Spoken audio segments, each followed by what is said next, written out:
চলো রেস হয়ে যাক। আমার বাবা এই বয়সেও স্ট্রং। মা কে বলবে 60 আপ। গিন্নিকে সব একাই সামলাতে হয়, আর বাবু সব সময় 100% ফিট, আর আমি সব সময় প্রাণোদ্যমে ভরা। নাইজেলা প্লাস কালোজিরা ক্যাপ আমার পরিবারের সুস্থতায় প্রতিদিন।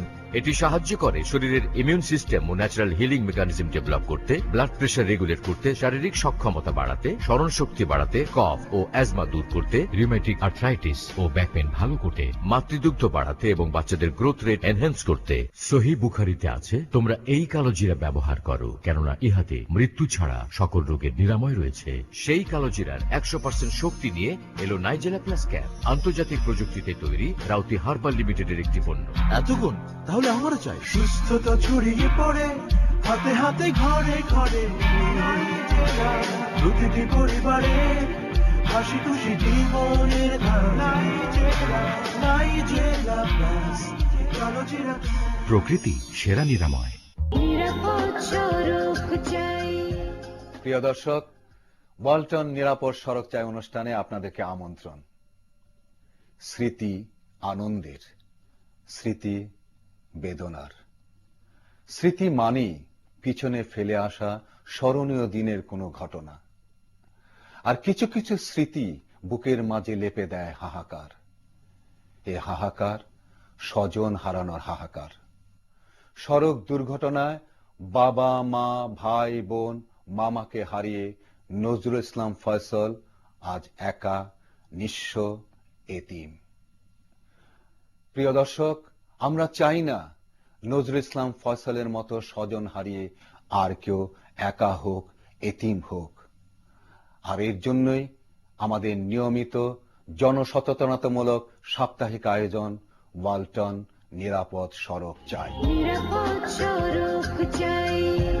আমাদের সঙ্গে থাকার জন্য আপনাদেরকে অনেক অনেক ধন্যবাদ। আজ থেকে 7 বছর পূর্বে পরিবারের সবাইকে হারিয়ে একা নিজের জীবন টেনে চলেছেন নজরুল ইসলাম ফয়সল। প্রিয় দর্শক, ফয়সল আজ আমাদের স্টুডিওতে উপস্থিত হয়েছেন তার পরিবারের সবাই কিভাবে সড়ক দুর্ঘটনার শিকার হলো এবং পরিবারের সবাইকে হারিয়ে আজ কি অবস্থায় আছেন সেই বিষয়ে কথা বলতে।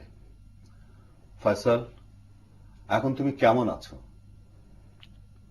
ইনশাল্লাহ আমি সবার দোয়ার মতো খুব ভালো আছি। ওই সড়ক দুর্ঘটনায় তুমি তোমার পরিবারের কাকে কাকে হারিয়েছো? সড়ক দুর্ঘটনা আমি আমার আব্বু, আম্মু, ছোট 2 ভাই এবং আমার খুব স্নেহের, খুব আদরের আমার একমাত্র ছোট বোন রাবেয়া বসরি তামান্না, এবং আমার 7 দিন আগে বিবাহ করছে মামা। আমার পরিবারের 6 জন এবং আমাদের ড্রাইভারও ওই গাড়িতে মারা যায়। ওইখানে ভাগ্যক্রমে বেঁচে যায় আমাদের কাজের মেয়ে মনি। মনি আল্লাহ দিলে এখন পুরোপুরি সুস্থ আছে এবং আমার কাছেই আছে। ওই দুর্ঘটনার সময় কি তুমি গাড়িতে ছিলে না? আমি তার আগের দিন ঢাকা চলে আসি আমার ছোট মামা বাবলু উনি সহকারে। তারপরের দিন শুক্রবার 27শে ফেব্রুয়ারি শুক্রবার ছিল ওই দিন। বাড়ি থেকে 3:15 রওনা দেয়। তার আগে আমি আমার আবু ডেস্টিনি 2000 লিমিটেডে জয়েনিং করছিল। উনি কিছু ফর্ম নিয়ে ঢাকা আসার কথা ছিল, তো তখন উনি সকালে রওনা দেওয়ার কথা ছিল আমাদের ফুল ফ্যামিলি গাড়িটা নিয়ে। সকালে গাড়িটা নষ্ট হয়ে গেছে বা ডিস্টার্ব দিচ্ছে, এই জন্য সকালে আসতে পারে নাই। জুমার পরে রওনা দিছিল। তখন আমি আমার আব্বুর নাম্বারে প্রায় 2:30টার দিকে ফোন দিই। তখন আমার আব্বুর নাম্বারটা বন্ধ ছিল। আমি বাসায় ফোন দিই, আমার আম্মু রিসিভ করে আমাকে বলতেছে আমরা খাওয়া দাওয়া করতেছি, তখন তোর আব্বু আসলে আমরা রওনা দিব। তারপর আমি আবার রিপ্লাই ফোন করি, তখন আমার ছোট ভাই ফাহিমুল ইসলাম নাদিম রিসিভ করে আমাকে বলতেছে যে আব্বু মসজিদে গেছে এখনো আসে নাই, আব্বু আসলে আমরা রওনা দিচ্ছি।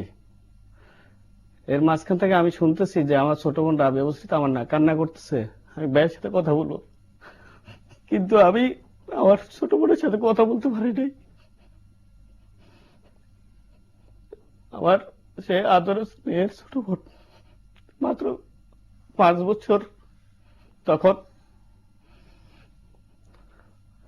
তারপর ওনারা প্রায় 3টার দিকে বাড়ি থেকে রওনা দেয়,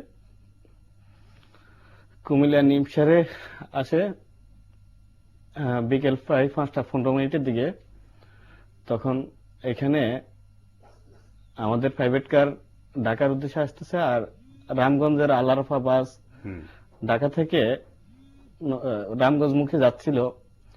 আমাদের প্রাইভেট কারটা একটা রিক্সাকে ওভারটেক করতেছে এবং আল-আরাফা বাস একটা ট্রাককে ওভারটেক করতেছে। আচ্ছা, অ্যাক্সিডেন্টের মূল কারণটাই হলো ওভারটেক। ওভারটেকিং, কারণ দুইটা গাড়ি মুখামুখি সংঘর্ষ হয়।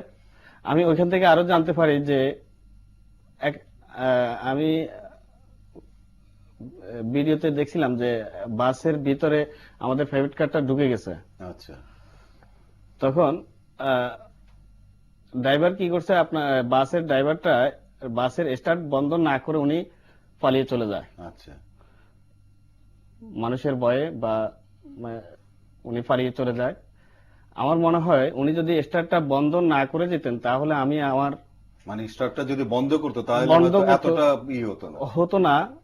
আর আমি কাউকে না কাউকে পাইতাম, অন্তত আমার বোনটাকে আমি পাইতাম। মানে স্টার্ট বন্ধ না করার জন্য গাড়ির সামনে লেগে এটাকে আরো ছেঁচড়ায় নিয়ে গেছে এবং আসার্ট মারছে, ভিতরে ঢুকে গেছে, এটা আসার্ট মারছে।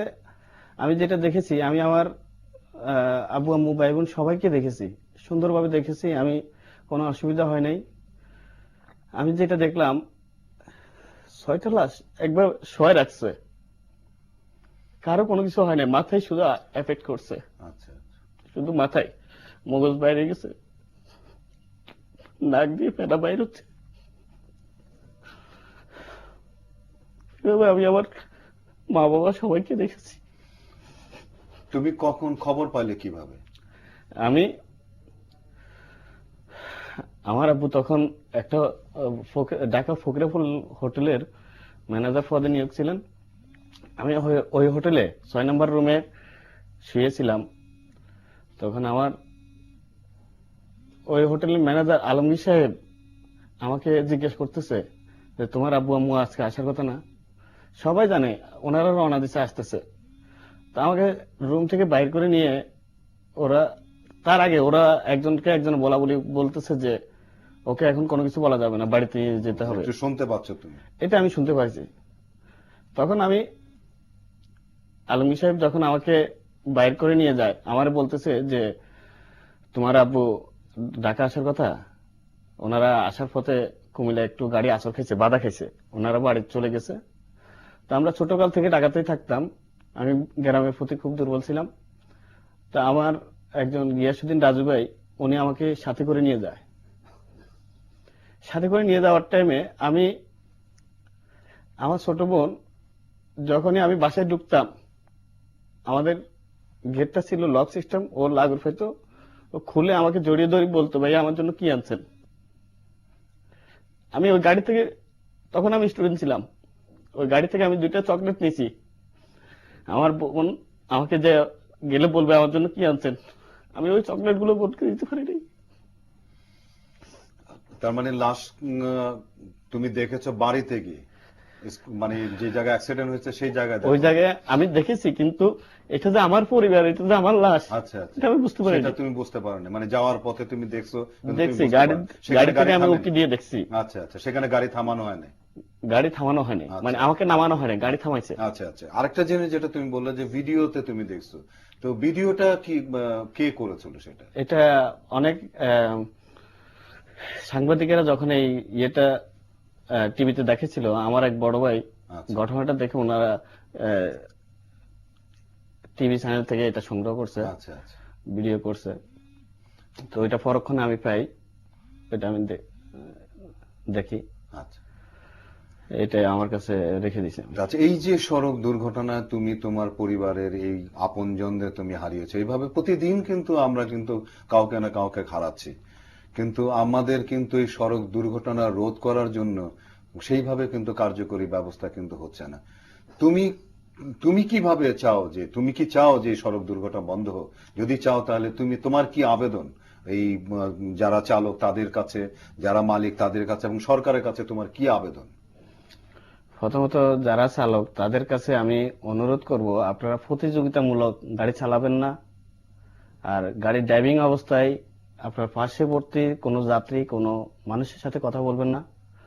এবং গাড়ি ড্রাইভিং অবস্থায় আপনি মোবাইলে বা ধূমপান এগুলা না করার জন্য আমি আপনাদেরকে অনুরোধ করতেছি। আর মালিকদেরকে আমি বলবো যে আপনারা সঠিক লাইসেন্স দেখে একজন যোগ্য ড্রাইভার যেন নিয়োগ করেন। এবং আপনার গাড়ি একটা আসর খাইলে আপনার কিরকম লাগে সেটা যাদের গাড়ি আছে তারা বুঝতে পারে, কিন্তু ড্রাইভার আপনার গাড়ি আপনি যেভাবে যত্ন সহকারে চালাবেন, ড্রাইভার কিন্তু ওইভাবে যত্ন সহকারে চালাবে না। ড্রাইভারদেরকে ওইভাবে যত্ন সহকারে চালানোর জন্য যারা অনুরোধ করতে হবে। গাড়িগুলো মানে রাস্তায় ব্যবসা করছেন যারা, তাদের নিজস্ব প্রতিনিধি গাড়ির মধ্যে থাকা উচিত, যে যার দেখা উচিত যে তার গাড়িটা কিভাবে মানে চলছে। আচ্ছা, গেল এটা। আরেকটি জিনিস যেটা সরকারের কাছে কি চাও, যেমন এগুলো তো তুমি যে সমস্ত জিনিস চাচ্ছ সেটা কিন্তু আমরা নিরাপদ সড়কে আন্দোলন করছি, আমরাও কিন্তু চাচ্ছি, কিন্তু এই 18 বছর ধরে আমাদের শুধু চাওয়াই হচ্ছে, কিন্তু কোনো কিছু হচ্ছে না। যতক্ষণ পর্যন্ত সরকার এগুলোকে ব্যবস্থা না করবে ততক্ষণ তো তুমি সরকারের কাছে তোমারও একটা আবেদন তুমি করো তাকে। আমি সরকারের কাছে একটাই আবেদন করব, এইসব নিরাপদ সড়কের জন্য একটা নীতিমালা অবশ্যই দরকার। নীতিমালা দরকার, যাতে খুব শীঘ্রই এটার নীতিমালা আসে। ড্রাইভাররা যেভাবে বেপরোয়া ভাবে গাড়ি চালাচ্ছে, একজন ড্রাইভার, আমি একটা জিনিস, একজন খুনি যখন একজনকে খুন করে তাকে খুনি বলা হয়, আর একজন ড্রাইভার যে 40 জন 45 জনকে নিয়ে ড্রাইভ করতেছে, সে ওই গাড়িটা অ্যাক্সিডেন্ট করলে কেউ অনেকে মারা যায়, অনেকে বেঁচে যায়, তো তারাও তো একটা খুনি।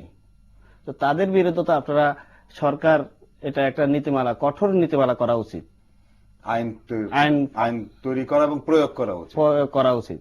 হ্যাঁ, যতক্ষণ পর্যন্ত এই আইন সঠিকভাবে প্রয়োগ না হবে ততদিন পর্যন্ত আসলে আমাদের এই সড়কের মরক থেকে আমরা রক্ষা পাবো না। আমরা এইভাবে চোখের পানি শুধু ফেলবো, কিন্তু আমি মনে করি যে আমাদের শুধু চোখের পানি ফেললেই চলবে না। আজকে সড়ক দুর্ঘটনা এমন একটা পর্যায়ে এসেছে যেখানে সরকার, যে কোনো সরকারের লোকই হোক না কেন, যে পার্টিরই লোক না হোক না কেন, কাউকে দেখে কিন্তু সড়ক দুর্ঘটনা হচ্ছে না। সকলেই কিন্তু, আমরা সকল দলের লোক, সকল স্তরের লোক, সকল সমাজের লোক, আমরা সর্বস্তরের লোক কিন্তু আজকে সড়ক দুর্ঘটনা আমরা পতিত হচ্ছি, আমাদের আপনজনদেরকে হারাচ্ছি। তো কাজেই আমি মনে করি যে আর অন্তত দেরি করা উচিত নয়। আমাদের একটা সঠিক, আসলে আমি ফয়সলের সঙ্গে একমত পোষণ করছি, এবং আমাদেরও একটি দাবি যেটি হলো যে উপযুক্ত সড়ক নীতিমালা প্রণয়ন করা হোক এবং আইনের শাসনকে প্রতিষ্ঠিত করা হোক, যাতে এই সড়ক দুর্ঘটনা থেকে আমাদের প্রিয়জনদেরকে আমরা রক্ষা করতে পারি। প্রিয় দর্শক, আমরা অনুষ্ঠানের একেবারে শেষ প্রান্তে। বিনা বেতনে ড্রাইভিং ট্রেনিং এবং সংস্থার অর্থে ড্রাইভিং লাইসেন্স প্রদানের উদ্দেশ্যে প্রতিষ্ঠিত হয়েছে নিশ্চা NTC driving and mechanical training institute. আগ্রহী এসএসসি বা সমমানের পরীক্ষায় উত্তীর্ণ দরিদ্র ছাত্র ছাত্রীদেরকে বিনা বেতনে ড্রাইভিং ট্রেনিং এবং লাইসেন্স গ্রহণের জন্য আবেদন করার আহ্বান জানাচ্ছি। আমাদের কাছে আবেদন করার ঠিকানা: নিরাপদ সড়ক চাই, নিশ্চা, 70 কাকরাইল, ঢাকা। ফোন 8316352। মোবাইল 017165533624। আগামী পর্ব দেখার আমন্ত্রণ জানিয়ে আজকে এখানে শেষ করছি। আপনারা সুস্থ থাকুন, নিরাপদে পথ চলুন। আল্লাহ হাফেজ।